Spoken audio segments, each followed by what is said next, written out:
آج ہم علامہ اقبال کی کتاب بال جبریل میں منتخب 7ویں غزل کے اشعار کو سمجھیں گے اور اس کی تفسیر و وضاحت پیش کریں گے۔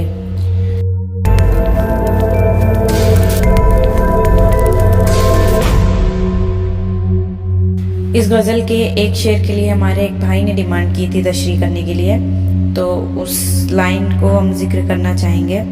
نہیں ہے نا امید اقبال اپنے کشتے ویراں سے، ذرا نم ہو تو یہ مٹی بہت زرخیز ہے ساقی۔ اس لائن کے ایکسپلین کرنے کے لیے انہوں نے ڈیمانڈ کی تھی، تو ہم نے سوچا پوری غزل کو ہی ایکسپلین کر دیا جائے، کیوں نہ ایک مکمل تشریح ہو جائے گی۔ تو یہاں پر پہلے پوری غزل پڑھی جائے گی، اس کے بعد ایک ایک شعر اور اس کے معنی شروع کرتے ہیں۔ دیگر گوں ہے جہاں تاروں کی گردش تیز ہے ساقی، دل ہر ذرہ میں غوغائے رستخیز ہے ساقی۔ متاع دین و دانش لٹ گئی اللہ والوں کی، یہ کس کافر ادا کا غمزہ خونریز ہے ساقی۔ وہی دے دی نہ بیماری وہی نہ محکمی دل کی، علاج اس کا وہی آب نشاط انگیز ہے ساقی۔ حرم کے دل میں سوز آرزو پیدا نہیں ہوتا، کہ پیدائی تیری اب تک حجاب آمیز ہے ساقی۔ نہ اٹھا پھر کوئی رومی عجم کے لالا زاروں سے، وہی آب و گل ایراں وہی تبریز ہے ساقی۔ نہیں ہے نا امید اقبال اپنے کشتے ویراں سے، ذرا نم ہو تو یہ مٹی بہت زرخیز ہے ساقی۔ فقیر راہ کو بخشنے اسرار سلطانی، بہا میری نوا کی دولت پرویز ہے ساقی۔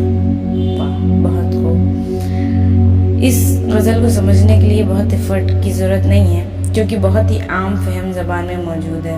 صرف اس کے لفظوں پر غور کیا جائے، اشعار کے لفظوں کے معنی کو ہی سمجھ لیا جائے، تو آدھی تفسیر تو ایسی سمجھ میں آ جانی ہے۔ تو لفظوں کے معنی پر ذرا زیادہ غور کریں گے، کیونکہ لفظوں کے معنی ہی سمجھ میں آ جائیں تو باقی باتیں ایک دم صاف وضاحت کی گئی ہیں، عام فہم میں لکھی گئی ہیں۔ اس کے پیچھے کوئی بہت بڑی رازداری تفسیر نہیں ہے کہ پیچھے کوئی کہانی، کوئی تاریخی بات ہو جس کو پہلے سمجھا جائے، ایسا نہیں ہے۔ پہلا شعر۔ دیگر گوں ہے جہاں تاروں کی گردش تیز ہے ساقی، دل ہر ذرہ میں غوغائے رستخیز ہے ساقی۔ دیگر گوں الٹ پلٹ، ساقی شراب پلانے والا، یہاں پہ مراد اللہ تعالیٰ سے ہے، لیکن غوغا شور ہنگامہ، رستخیز قیامت۔ اس شعر کے معنی بہت صاف ہیں، لفظی معنی اور تاثراتی معنی میں زیادہ فرق نہیں ہے۔ اللہ کو مخاطب کر کے اس جہاں کا حال بتا رہے ہیں۔ یہاں ساقی سے مراد اللہ تعالیٰ سے ہی ہے کہ اے اللہ تعالیٰ، یہ موجودہ دور بڑا نازک ہے، جس میں حالات تیزی سے بدل رہے ہیں، اس لیے ہر کائنات کے ہر ذرے میں قیامت جیسا ہنگامہ برپا ہے۔ غوغائے رستخیز یعنی قیامت جیسا شور برپا ہے۔ تو شاعر اپنا خدا سے آج کا دور وضاحت کرتے ہوئے، اس کو بیان کرتے ہوئے بتانا چاہ رہا ہے کہ تاروں کی گردشوں میں بھی بدلاؤ ہے، اور مسلمانوں کے دلوں میں اور ان کی تعلیموں میں عجیب ہنگامہ، عجیب قیامت سا شور برپا ہے، جو سارا کچھ اتل پتل کر کے رکھ دیا ہے، جو ہماری اصل نہیں تھی، ہم اپنے اصل سے بیگانہ ہوتے جا رہے ہیں۔ اور معنوی اعتبار سے قطع نظر کر کے فنی اعتبار سے بھی یہ مطلع نہایت بلند ہے۔ تاروں کی گردش تیز ہے، کنایا یہ حالت و واقعات عالم کے بصرت تمام بدلنے سے ہر ذرے کے دل میں غوغائے رستخیز ہے، یہ استعارہ ہے۔ الغرض دونوں مصرع مرزع ہے، اور شاعری کی قدرت کلام اور اس کے کمال فن کا شاہد عادل ہے۔ مطلب یہ کہ اے خدا، یہ بڑا نازک دور ہے جس میں سے میں گزر رہا ہوں، حالات روزگاری تیزی کے ساتھ بدل رہے ہیں، اور ہر شخص کے دل میں قیامت برپا ہے، یعنی ہر کوئی بے چین عجیب کیفیت میں ڈوبا ہوا ہے۔ متاع دین و دانش لٹ گئی اللہ والوں کی، یہ کس کافر ادا کا غمزہ خونریز ہے ساقی۔ متاع دولت، دین و دانش دین و دنیا، کافر ادا انتہائی دلکش ادا والا محبوب، غمزہ ادا خونریز خون بہانے والا۔ یہاں پر اقبال اللہ تعالیٰ کو دنیا و دنیا کی حقیقت کا حال بیان کر رہے ہیں۔ اے خدا، جو لوگ تیرے پرستار تھے ان کا دین بھی خطرے میں ہے، اور ان کی دینی علوم بھی مٹ رہے ہیں۔ کہتے ہیں کہ اے اللہ، آج اس پرفتن دور میں اللہ والوں کے پاس جو زمین اور دانش کا سرمایہ تھا وہ بھی لٹ گیا، وہ بھی مٹ گیا، وہ بھی ختم ہو گیا۔ اے ساقی، یہ کس دلکش اداؤں والے محبوب کی اداؤں کا اثر ہے؟ یہ کس کا اثر ہے جو ہم مسلمانوں میں سے دین کی کمی اور کوتاہی ہوتی جا رہی ہے؟ اس شعر میں اشارہ ہے انگریزوں کی اسلام دشمنی کی طرف، کیونکہ اسلام اور مسلمان کو جس قدر نقصانات اس قوم نے پہنچائے، اسلامی تاریخ میں اس کی نظیر کوئی نہیں مل سکتی۔ اور سب سے بڑا نقصان یہ پہنچا کہ مسلمانوں کی اسلامی علوم سے بیگانہ کر دیا۔ یہاں پر اشارہ ہے مغربی تہذیب کی طرف کہ ان کا ہی اثر ہمارے اوپر ہے۔ یہاں پر کس کافر ادا سے مراد وہی مغربی تہذیب ہے اور کوئی نہیں ہو سکتا۔ وہی دے دی نہ بیماری، وہی نہ محکمی دل کی، علاج اس کا وہی آب نشاط انگیز ہے ساقی۔ دے دی نہ پرانی، نہ محکمی بے قراری، آب نشاط انگیز نشہ لانے والی شراب، مراد آغاز اسلام والا جوش و جذبہ یعنی عشق الہی۔ خدا کو مخاطب کر کے کہہ رہے ہیں کہ اے خدا، میری قوم جس مرض میں اس وقت مبتلا ہے یہ نیا نہیں ہے۔ صدیوں سے مسلمانوں کے قلوب ایمان و یقین کی لذت سے محروم ہو چکے ہیں، یعنی دے دینہ بیماری، پرانی بیماری، وہی نہ محکمی، وہی بے قراری، یعنی یہ سب پرانی ہے۔ اور تیرے رسول پاک صلی اللہ علیہ وسلم نے انہیں عشق کا درس دیا تھا، لیکن یہ سب بھول چکے ہیں۔ مدتیں گزری، وہ اس سبق کو بھول چکے ہیں۔ علاج اس کا وہی آب نشاط انگیز ہے ساقی، یعنی اس کا علاج وہی ہے آب نشاط انگیز۔ اب یہاں پر نشہ پلانے والی شراب سے تو ان کا ہوش نہیں آنے والا ہے، ان کا علاج اس سے تو نہیں ہونے والا ہے، کیونکہ یہاں پہ بیدار کرنے کی بات کی جا رہی ہے، نہ کہ سلانے کی، نشے میں دھت کرنے کی بات نہیں کی جا رہی ہے۔ تو یہاں پہ اس نشے کی تشبیہ جو ہے وہ حضور اقدس صلی اللہ علیہ وسلم کی محبت اور اسلام والا جوش جو ان کے اندر تھا، وہ اسی تاثرات کو بیان کیا جا رہا ہے یہاں پہ، جو مسلمان کو بیدار کرنے کا کام کرے گی۔ وہی آب نشاط انگیز پلا دے تاکہ ان کے اندر مستی کا رنگ پیدا ہو جائے، اس کے سوا ان کے مرض کا اور کوئی علاج نہیں ہے۔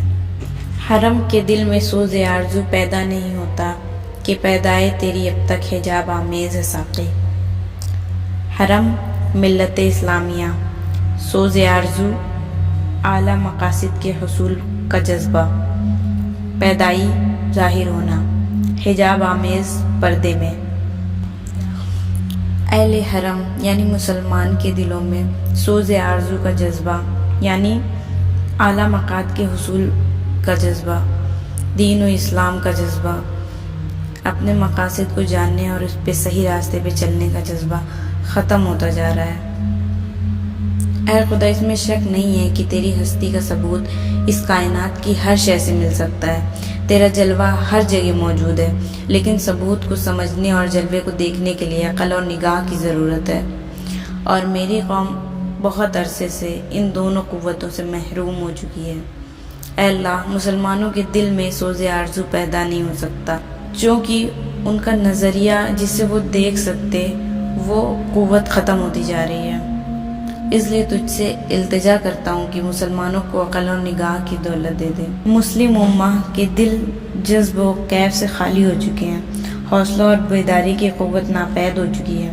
اس کی ایک وجہ یہ بھی ہے کہ تیرے مظاہر پردہ جام میں ہیں۔ اے اللہ، اگر تیری تجلیات ان کے دلوں کو منور کر دیں تو کوئی وجہ نہیں کہ ان میں وہ جذبہ پیدا نہ ہو جائے جو ابتدائی اسلام میں مسلمانوں میں تھا۔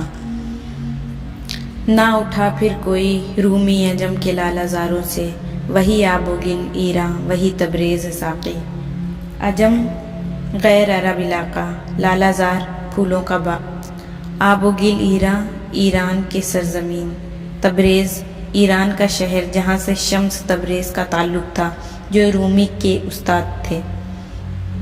اے خدا، ایران کی سرزمین وہی جو صدیوں پہلے تھی اور تبریز کی بھی وہی صورتحال ہے، لیکن افسوس یہ کہ سرزمین سے مولانا رومی اور حضرت شمس تبریزی جیسی شخصیات وجود میں نہیں آ رہی۔ اگرچہ اسلامی ممالک آج بھی موجود ہیں، لیکن صدیاں گزر گئیں، دوسرا رومی قوم میں پیدا نہیں ہوا جو مسلمانوں کو عقل کے ساتھ ساتھ عشق کا بھی درس دیتا اور یہ بتاتا کہ محض عقل تجھ پر پہنچنے کے لیے کافی نہیں ہے، اس لیے میں دعا کرتا ہوں کہ تو اپنے فضل سے رومی کی سی شخصیت قوم میں دوبارہ پیدا کر دے۔ اب ہے وہ شعر درپیش جس کی فرمائش کی گئی تھی۔ نہیں ہے نا امید اقبال اپنے کشت ویراں سے، ذرا نم ہو تو یہ مٹی بہت زرخیز ہے ساتھ۔ کشت ویراں غیر پیداواری مٹی، یعنی زوال پذیر مسلم امت، نمی رحمت خداوندی۔ اقبال بڑی امید کے ساتھ کہتے ہیں کہ ابھی نا امید نہیں ہوا ہوں اپنے کشت ویراں سے، یعنی اپنی غیر پیداواری مٹی جس میں کچھ بھی پیدا نہیں ہو سکتا ہے، جو بنجر پڑی ہے، سوکھی ہے بالکل، اسے ابھی بھی نا امید نہیں ہوں کہ یہاں پہ کبھی کچھ پیدا ہو ہی نہیں سکتا۔ یعنی زوال پذیر مسلم امت کو دیکھ کر ان کے دل میں جو ٹیس اٹھتی ہے اس سے وہ خالی ہیں، اس سے ان کے دل میں تکلیف تو ہے لیکن امید بھی ہے۔ اے خدا، یہ سچ ہے کہ مسلمان اس وقت بہت گئی گزری حالت میں ہیں، لیکن اس کے باوجود میں ان کی طرف سے نا امید نہیں۔ اگر تیری نگاہ و کرم ان کے حال زار پر مبذول ہو جائے تو وہ دوبارہ اس دنیا میں سربلندی حاصل کر سکتے ہیں۔ اگر کشت ویراں ہو چکی ہے تو کیا، مٹی تو بہت زرخیز ہے۔ مسلمان تباہ حال ضرور ہے لیکن ہیں تو تیرے رسول پاک صلی اللہ علیہ وسلم کے نام لیوا۔ زرخیز ہونے کا مطلب ہی اقبال کا یہی، اس امت کے پیچھے جو شخصیت ہے وہ اتنی مضبوط ہے کہ تھوڑی سی نمی، تھوڑی سی بھی پانی دینے کی ضرورت ہے اور یہ بالکل ترقی پذیر ہو سکتے ہیں، بالکل کامیابی کی طرف، اپنے دین و ایمان کی طرف لوٹ سکتے ہیں۔ ان کے عمل بے شک خراب ہے لیکن کلمہ تو بہرحال تیرا اور تیرے رسول پاک صلی اللہ علیہ وسلم کا ہی پڑھتے ہیں۔ فقیر راہ کو بخشنے گئے اسرار سلطانی، بہا میری نوا کی دولت پرویز ساقی۔ فقیر راہ مراد خود علامہ اقبال، اسرار سلطانی بادشاہی، بہا قیمت، نوا نغمہ مراد شاعری، دولت پرویز باعزت حکمران۔ اب اس اختتامی شعر میں اقبال ذرا پرسکون اور پر امید نظر آتے ہیں۔ کہہ رہے ہیں کہ اس فقیر راہ میں، یعنی اپنی راہ میں، یعنی وہ جو مانگ رہے ہیں خدا سے، کہہ رہے ہیں کہ یہ تیرا ہی فضل و کرم ہے، تو نے مجھ پر پردہ حقائق و معروف کھول دی ہیں، جن کی بدولت میری قوم دوبارہ دنیا میں سربلند ہو سکتی ہے۔ اے خدا، ان نعمتوں کے لیے تیرا شکر گزار کرتا ہوں، بہت بہت شکریہ۔